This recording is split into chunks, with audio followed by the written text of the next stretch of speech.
모코치. 안녕하세요, 모코치입니다. 이번 시간에는 오른손잡이가 왜 왼손잡이보다 많을까? 즉 오른손잡이가 많은 이유를 이와 관련된 언어학 이야기를 살짝 섞어서 전개해 나가 보도록 해보겠습니다. 많은 나라에서 오른쪽은 긍정적, 왼쪽은 부정적으로 쓰는 경향이 굉장히 많습니다. 우리나라도 옛날에는 이 왼손으로 밥 먹는 걸 굉장히 무례하게 여겼던 적이 있죠. 이게 난 왼손잡이야 라는 노래가 굉장히 유행할 정도로 이 왼쪽에 대한 부정적 인식이 굉장히 강했습니다. 어원적으로 오른은 오른에서 나왔습니다. 즉 오른쪽은 약간 올바른 쪽이라는 것이죠. 반면에 왼쪽은 우리가 보통 외아들 외딴섬 할 때 그 외에서 나왔다고 합니다. 뭔가 이렇게 홀로 떨어진, 따로 떨어진 부정적인 이미지가 있죠. 이렇게 국어에서 오른과 외는 각기 어원적으로 긍정적, 부정적으로 나뉘는데 이런 비슷한 현상이 영어에서도 발견됩니다. 영어에서 right는 오른쪽이라는 의미와 동시에 옳다라는 의미도 지니고 있습니다. 그리고 왼쪽을 의미하는 left는 원래 약하고 멍청하다는 의미를 가진 고대영어 lift에서 유래했다고 합니다.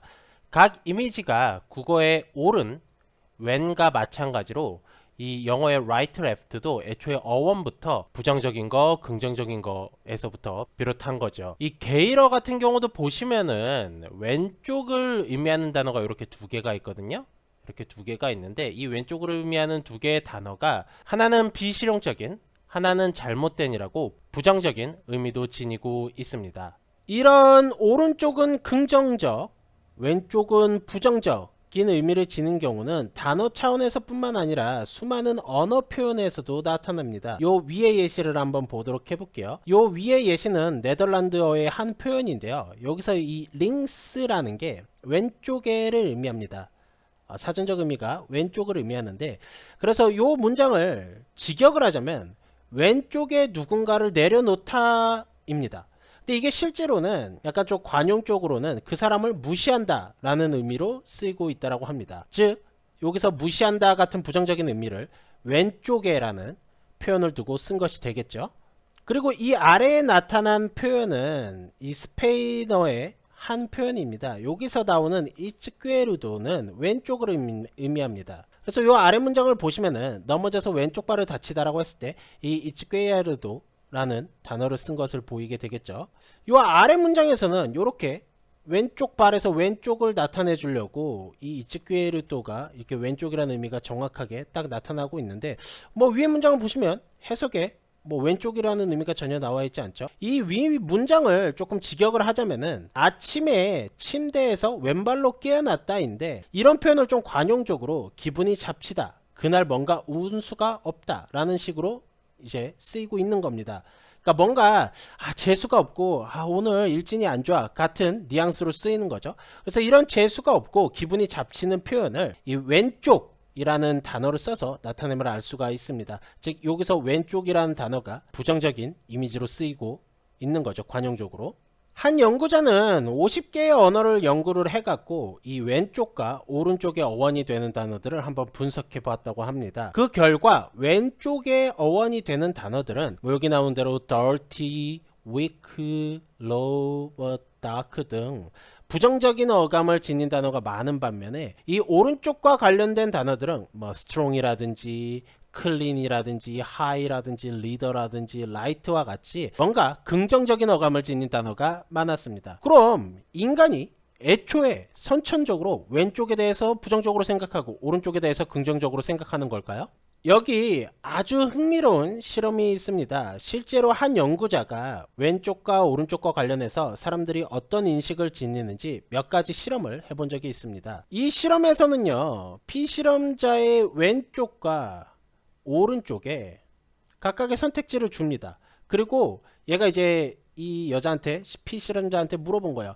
야, 너 왼쪽이랑 오른쪽에 어떤 상자가 있는데 요게 좋은 게 들어있을까? 요게 좋은 게 들어있을까? 라고 물어본 겁니다. 그랬더니 많은 실험자들이 이 오른쪽에 있는, 이 사람의 입장에서 오른쪽은 여기가 되겠죠? 이 오른쪽에 있는 선택지에 더 좋은 게 있을 것 같다 라는, 조금 더 오른쪽에 있는 무엇인가가 더 좋을 것 같다라는 그런 결과를 냈다고 합니다. 그리고 이분이 또 다른 분석을 했는데 이 미국 대선 주자 중에 미국 대선 주자들의 연설하는 거를 이렇게 분석을 해봤더니 이 오른손잡이 사람들은 뭔가 긍정적인 얘기를 할 때 이렇게 오른손을 굉장히 많이 쓰는 경향이 있었다라고 얘기를 합니다. 그리고 왼손잡이들은 뭔가 긍정적인 얘기를 할 때 왼손을 쓰는 경향이 많았다고 얘기를 해요. 그리고 그 반대로 오른손잡이들은 부정적인 얘기를 할 때 왼손을 쓰게 되겠고요. 왼손잡이들은 부정적인 얘기를 할 때 오른손을 쓰는 경향이 굉장히 많았다고 합니다. 그렇다면 우리가 이 두 가지 실험을 통해서 한 가지 결론을 내려볼 수가 있겠죠. 일단 이 오른쪽의 예시를 보니까 어때요? 사람은 자기가 주로 쓰는 손, 즉 자기가 오른손잡이면 오른손을 자기가 주로 쓰게 되겠죠. 이런 주로 쓰는 방향에 대해서 굉장히 긍정적인 의미를 부여합니다. 이 연설자들을 보면 뭔가 긍정적인 얘기를 할 때 오른손잡이들은 오른손, 왼손잡이들은 왼손을 자주 쓰는 거 보니까 이렇게 정리를 해볼 수가 있겠죠. 그 다음 이 왼쪽 내용을 봤더니 일반적으로 많은 사람들이 오른쪽에 조금 좋은 게 있다라고 생각하는 이 연구 결과를 보면은 사람은 주로 오른손잡이가 많기 때문에 오른쪽이 긍정적인 의미를 지니는 경우가 많아졌다라고 우리가 결론을 내볼 수가 있겠죠. 그래서 이 두 가지 실험을 보면 첫 번째로는 사람들이 자기가 주로 쓰는 손에 대해서 굉장히 긍정적인 가치를 부여하는 거고요. 그 다음 사람들은 일반적으로 오른손잡이가 많기 때문에 오른쪽에 조금 더 긍정적인 의미를 많이 부여하게 된다라고 결론을 내볼 수가 있겠죠. 그럼 우리가 여기서 한 가지 의문이 생깁니다. 이 오른손잡이가 많기 때문에 오른쪽이 긍정적인 의미, 왼쪽은 부정적인 의미를 지녔다면 과연 왜 오른손잡이가 많은 걸까요? 왜 사람은 일반적으로 오른손잡이가 더 많은 걸까요? 여기에는 이제 여러 가지 썰이 있는데 굉장히 유명한 몇 가지 썰 위주로 살펴보도록 해보겠습니다. 일단 첫 번째 가설입니다. 첫 번째 가설은 언어 능력과 관련된 이 좌뇌가 사람의 오른쪽 신체를 제어하기 때문이라는 썰이 있습니다. 그래서 이 오른손잡이가 많아지게 되고 긍정적 의미를 지니게 됐다는 썰이 되겠는데요. 이 가설은 사실 실제로 운에도 이 언어 능력에 꽤나 영향을 미친다는 증거가 나오기 시작하면서 신뢰를 잃게 되었습니다. 두 번째 가설은요. 이게 이제 가장 유명한 가설이 되겠는데 사람의 심장이 신체를 이렇게 반으로 쪼개보면 약간 왼쪽에 위치하고 있기 때문에 왼손에는 이제 방패를 들고 오른손에는 이렇게 무기를 들게 되어서 오른손잡이가 많게 되고 그래서 오른쪽이 긍정적인 의미를 지니게 됐다는 썰입니다. 하지만 이 가설 또한 조금 문제가 있습니다. 사실 이게 약간 좀 반대로 생각해야, 즉 오른손잡이가 많아서 칼을 오른손에 들게 되었다라는 게 더 합리적이죠. 그렇죠? 이런 게 더 합리적으로 보이기 때문에 이 칼을 오른손에 들어서 오른손잡이가 많아졌다는 가설이 조금 힘이 없어지게 됩니다. 또한 또 다른 반박이 있는데 이 칼과 방패를 쓰지 않던 시절에서부터 이 오른쪽을 긍정적인 의미로 쓰는 증거가 굉장히 많이 발견되기 때문에 이 가설은 굉장히 유명한 가설이지만 조금 과학적인 근거는 없다라고 일반적으로 얘기를 합니다.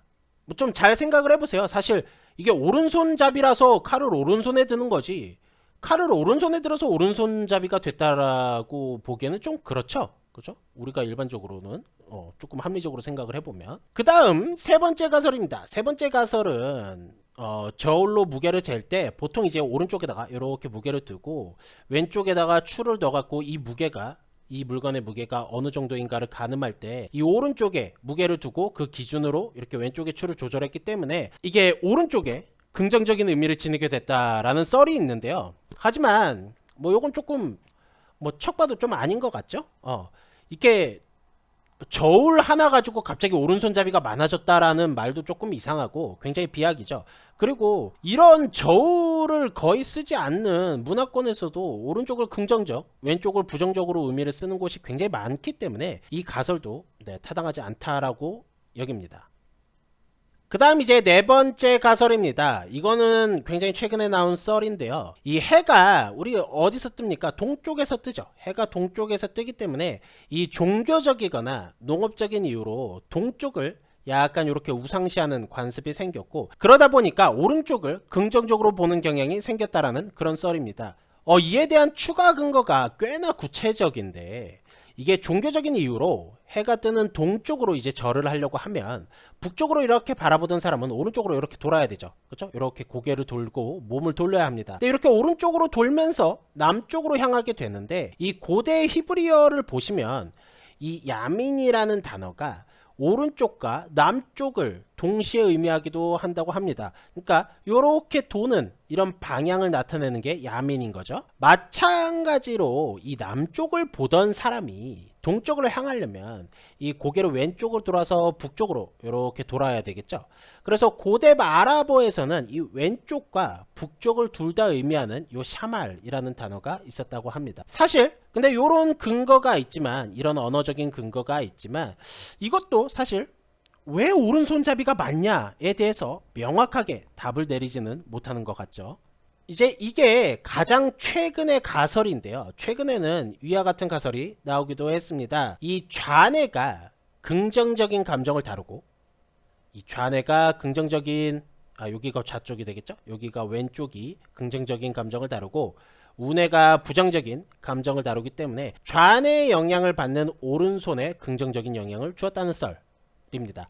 이런 가설은 꽤나 오래전부터 지금까지 쭉 이어져 왔으며, 이 좌뇌와 우뇌가 서로 감정적인 측면에서 마치 우리 도교에서 얘기하는 음과 양처럼 상호 보충적 역할을 하는데, 일반적으로 이제 우뇌는 부정적인 감정, 좌뇌는 긍정적인 감정을 불러일으키기 때문에 오른손에 좀 더 긍정적인 요런 의미가 부여하게 되는 기제가 되었다는 내용을 이 가설은 좀 다루고 있습니다. 개인적으로는 이 가설이 가장 과학적이고 가장 논리적이지 않나 싶습니다.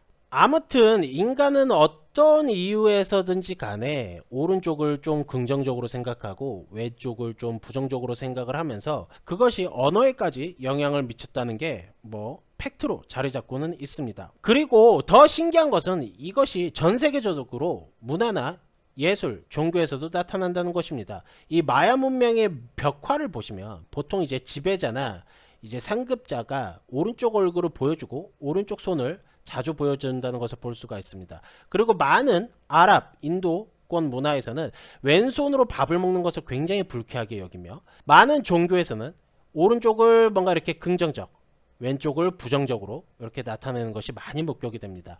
그리고 태국에서 어떤 전통 부족의 집에 가면은 두 개의 난로가 있다라고 얘기를 합니다. 그러니까 우리나라 같은 경우로 따지면 밥솥 같은 게 되겠죠. 그래서 두 개의 난로가 여기가 이렇게 있는데, 이 오른쪽 난로는 사람이 먹는 거, 왼쪽이 것은 가축이 먹는 음식을 만드는 용도로 쓴다라고 합니다. 즉 얘를 약간 긍정적인 거, 얘를 약간 부정적으로 쓰는 게 되겠죠. 이게 태국의 어떤 전통 부족의 관습이라고 얘기를 해요. 네, 정리를 한번 해보겠습니다. 이번 시간에는 국어의 옳은이나 영어의 right처럼 이 오른쪽이 긍정적인 의미를 왜 갖게 되었는지, 그리고 왜 국어의 when이나 영어의 left처럼 왼쪽이 부정적인 의미를 갖게 되는지에 대해서 몇 가지 가설과 언어적 현상에 대해서 설명을 해 보았습니다. 사실 이게 얼핏 보면요, 이 긍정 부정이라는 게 굉장히 대조적인 개념이죠. 그렇죠? 긍정적인 거와 부정적인 게 확실하게 딱 대조적인 개념인데, 이거를 오른쪽 왼쪽으로 나타내는 게 조금 이상하게 느껴지기도 하거든요. 그러니까 사람의 신체를 잘 보시면요, 수직적 구조는, 이렇게 수직적 구조는 확실하게 얼굴이랑 다리랑 생긴 게 완전히 다르기 때문에 명확한 대조를 이루고 있죠. 그리고 앞뒤면을 보더라도 앞의 모습이랑, 사람의 앞의 모습이랑 사람의 뒷모습이랑 완전히 다르잖아요. 그렇죠? 이렇게 명확하게 대조를 이루는데, 사실 우리가 왼쪽과 오른쪽은 이 앞뒷면이나 수직 구조와는 다르게 대조를 이루고 있지는 않거든. 거의 대칭을 이루죠. 사람을 이렇게 앞에서 반으로 쪼개보면 왼쪽이나 오른쪽은 거의 완벽하게 대칭을 이루잖아요. 근데 이런 대칭을 이루는 신체 구조에서 어떻게 이렇게 긍정적이고 부정적인 의미가 나왔는지에 대해서 조금 많은 학자들이 신기하게 여기는 부분이기도 합니다. 네, 아무튼 오늘 영상은 여기서 마무리해 보도록 하겠습니다. 감사합니다.